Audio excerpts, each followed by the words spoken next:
Ladies and gentlemen, Mr. USA, Tony Atlas.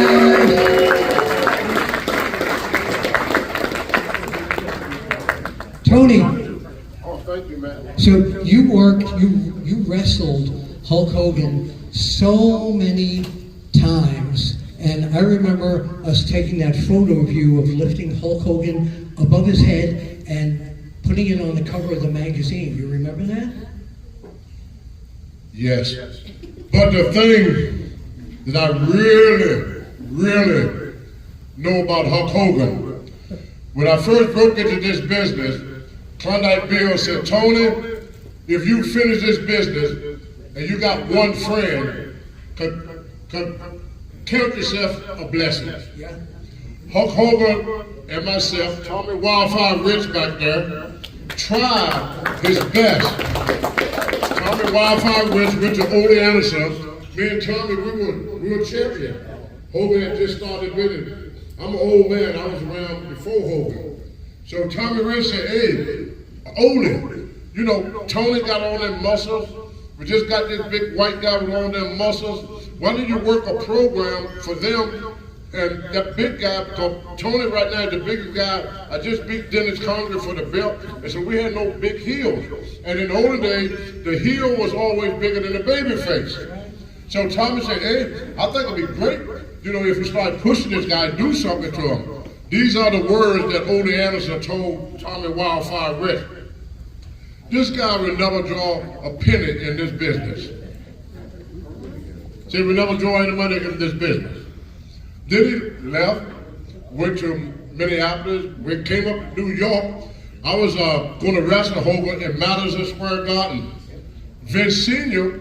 came into the dressing room, and I was doing the press slam then. He said, Tony, if you could press him, you could pin him. So he come in the dressing room, I was getting ready to wrestle Hogan, and he said, what do you want to do with the big dummy? That's what he said about Hogan. Then Hogan left, and made movies, and did well for himself. And what a lot of people don't know, Hulk Hogan was a self-made man. Everything Hogan did himself. I remember one year, Vince McMahon decided he's going to run against the Super Bowl. Bright idea. 10 people showed up. So Vince canceled the show. We all went to the room. You know, us guys in the older days.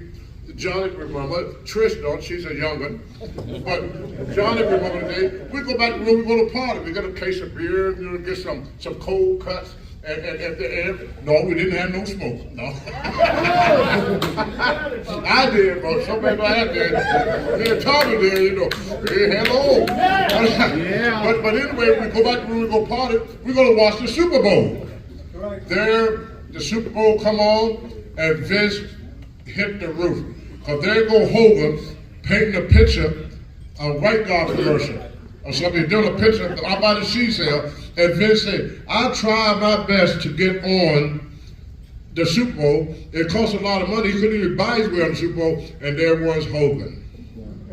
So Hogan, everything Hogan did, he did for himself. And we remained friends for, oh Lord have mercy, many years. We worked out together. And he gave me good advice.